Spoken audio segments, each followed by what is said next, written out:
السلام عليكم ورحمة الله وبركاته. ما أنت واحد شغلنا مقالدي أشتيت. هلكن واحد شغل الله سلطان خضر الدائين سيدي عبد السلام هيردت كوريسنا يا محمد بالمقالة كورة ميتونا عبد الله يا عبد الله شيخ عبد الله السلام عليكم. وعليكم السلام. قلت ورا بسوق النظام مركب واحد من مقالدين أشتات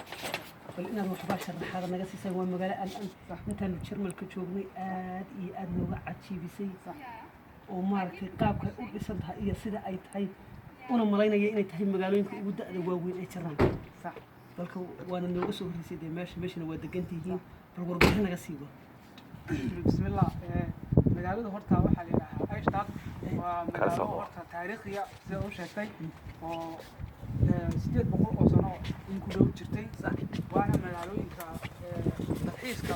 loo yimaado Chalmar oo magaalo dadka dalxiisayaasha ee macallimiinta ka yimaadaan ay yimaadaan sax waana magaalo dhisaan loo dhisay ay cajiib aad u cajiib u muuqato sidii dhisan iyo qaab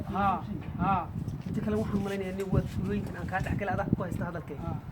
waxa jir baan u maleynayaa sida hadda kuwii sunnigeena oo kale qaabka u dhisantay si ku taala marag خضر السني حتى وضع sunni يعني qolyaha xajri ay ku adag diinta magaalo xagga diinta hadda waxa liiqa faafidinta way isla eg tahay guriyihii iyo meesha cibaadooyinka u samaystay haye bal ka socod sax magaaladu horta waxa weeyaan waa sida uu sheegtay oo magaalada xagga diinta aad ugu fiican oo ay iyaga u jirta meel muhiim ah sax oo waxa ku yaala magaalada dhowr kaniisadood oo aad u waaweyn sax oo taariikh weyn leh oo macallin qaabka loo dhisay magaalooyinka waaweyn oo laga helo sax kala magaaladu waxa weeyaan waxay leedahay dhowr qaybood oo qaybsantaa laakiin waxa kala qariyay buuro waa runoo dhinaca kale meeshan tareenka aan kala soo wareegno markaan dalxiiska ahay xagga kale aan kala soo wareegno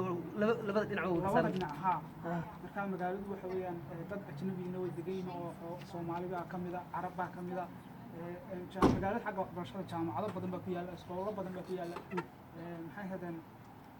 magaaladu xagga dalxiiska ku soo baxday oo waxay leedahay meelo badan oo la booqdo sax oo hadii la ku soo sawiro New York la moodayo sax sax marka waxa weeyaan magaaladu waa sidaas marka qofku markuu dhex marana kama baqoos waxa weeyaan had gid wuxuu doonaya inuu ku soo noqdo oo had gid meelihii uu maaragtay markii uu ka soo warkas iska qaaday